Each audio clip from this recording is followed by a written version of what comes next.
So I think CAR T, out of everything we've ever tested in myeloma, has had the best responses, the best overall response, the best depth of response, the best MRD undetectability, as well as progression-free survival for patients with relapsed refractory disease.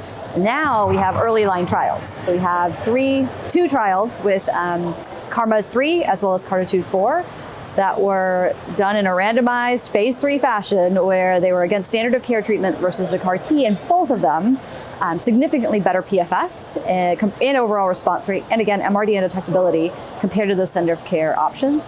So that tells us by prospective data that we should be doing our best therapies, first, and really they did beat out the standard of care options.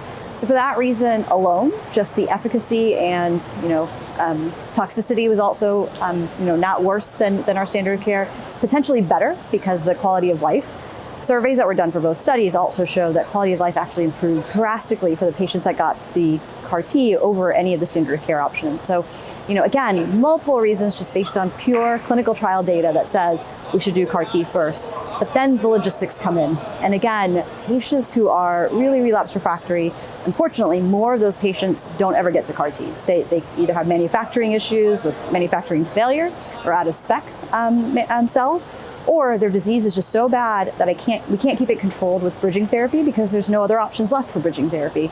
And so then they end up with either, subpar myeloma control going in, where they end up with more risk toxicity like CRS, ICANS, HLH or IECHS, et cetera. So going earlier, when you have a controlled setting and you can actually decrease that myeloma without having to give big doses of, high dose chemo, decreases that infection risk, the cytopenias, and just more patients can actually get through the CAR T process.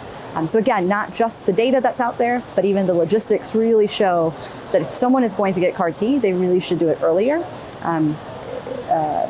to actually get the benefit of what CAR T offers.